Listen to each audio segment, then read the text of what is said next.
I remember a few years ago, I don't think it was a few years ago, it was only 2 years ago. A man comes into Shlomo Meisel's Beis HaMedrash 11 Elm Park, and he starts saying Kaddish, Yish Gadol, Yish Kadosh, Mirabo. And Yeshua Frankel says to me, he says to him rather, that's Mr. Locke. And he comes up to me, you're Mr. Locke? You should know, I became from because of your radio station. This is a true story. I do not tell lies, and I don't have no reason to tell lies. This is a true, exact story. You can go and ask him. That's why I've mentioned the names. I haven't just mentioned names for simple reasons. I've mentioned names that you should be able to go and ask these people. And he says to me, I became from because of you. So I said to him, what did I say on the radio station that you became from because of me? So he tells me, you learn in a koil in the Brenner Center, the koil from the Union of Orthodox Hebrew Congregation, Shlomo Toisik's koil, and I go there sometimes after I've finished where I've learned. I go there to listen to Leibel Stempel and Rabbi Meyer Rosenbaum, the Rosh Hashiva, which I record every week on Kol HaLoshen, the B'Shrash, which is very interesting. If you dial 0161 798 5500, and you'll listen to the options, you'll get to Rabbi Meyer Rosenbaum. It's in Yiddish, and it's in Torah. I think it's Yiddish is 3, Torah is 1, and then it comes to Rabbi Meyer Rosenbaum is 3 or 4. I don't know which one, but listen to the options, and you'll get to it. I think I made over 105, 106 shirim already, and every week he talks on the Parshas HaShavua, and there's lots of people who listen in because it's very interesting. Anyway, I go into the Brenner Center Koil, and there's next door is in Brenner Center. What really is the Brenner Center for? It used to be the Blind Society. Today it's a care home. It's a home for people who have old age and they haven't got what to do all day, and they come there and they paint and they sing a little bit and they get a meal, and they have a little upstairs near the Koil. They have a reminiscence room. Besides having a television room, they have a reminiscence room. A reminiscence room is where everything is old. There's an old television and an old telephone and an old washboard and a washing machine and all kinds of old things that these people can remember how the world looked, reminiscence with each other about life, how it was 60 and 70 years ago. Anyway, I go inside there and I like to talk to the people. I tell lots of other people, I'm Shiden, ze nish kagoyim, ze Yidden. Ken a bissl reden mit ze, you do them a toive, you come in, you talk to people, you do a mitzvah, you talk to them. Anyway, I go in. And we talked about Yiddishkeit years ago, how the Rebbe hit him, and how I think it's a mistake that they weren't taught to read properly because they can't read. He says, well, I never wasn't taught. I went to Chayda, and all the Rebbe did hit me, and that's why they ran away from Chayda and they didn't go. There's such a lot to talk about.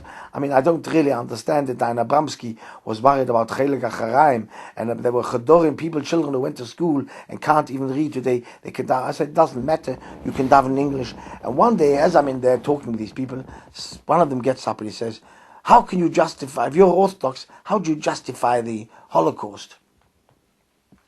It came about because I was talking there with them that every Jew has got a pink talid which gets suddenly awakened.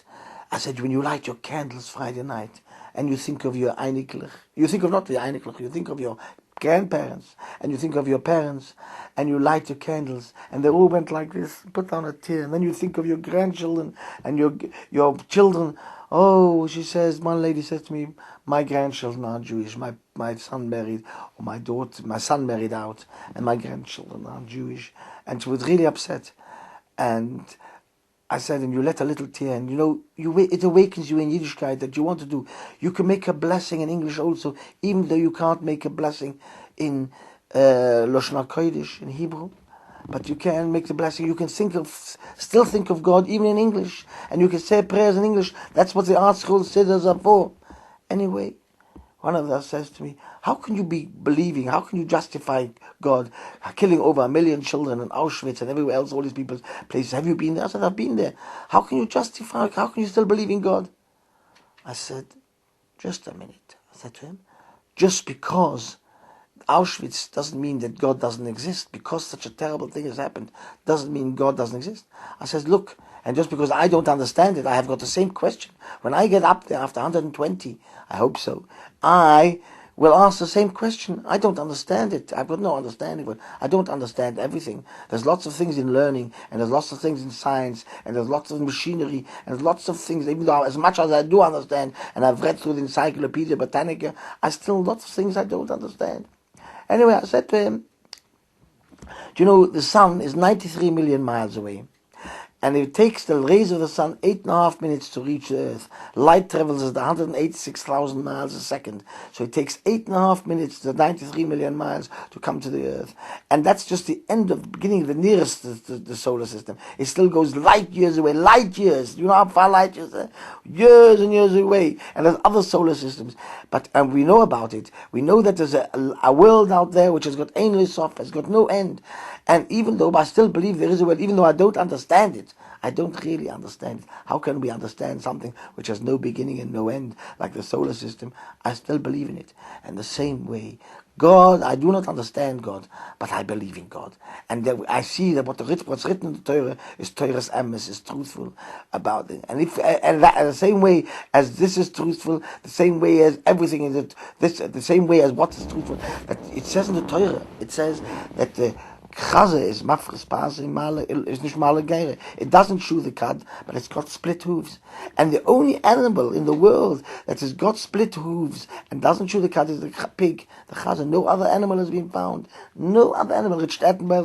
Nobody's found another animal like that. So the same way as that is truthful, everything is truthful which is written in the Torah. And even though I don't understand God, I cannot explain it to you, because if I could explain it to you, it's not belief.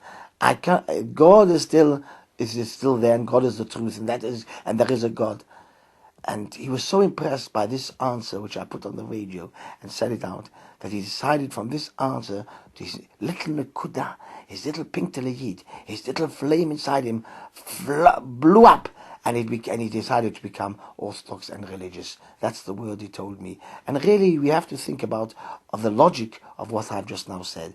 It is logic that there is a God. It is logic that there is a solar system out there. And we have to believe in that.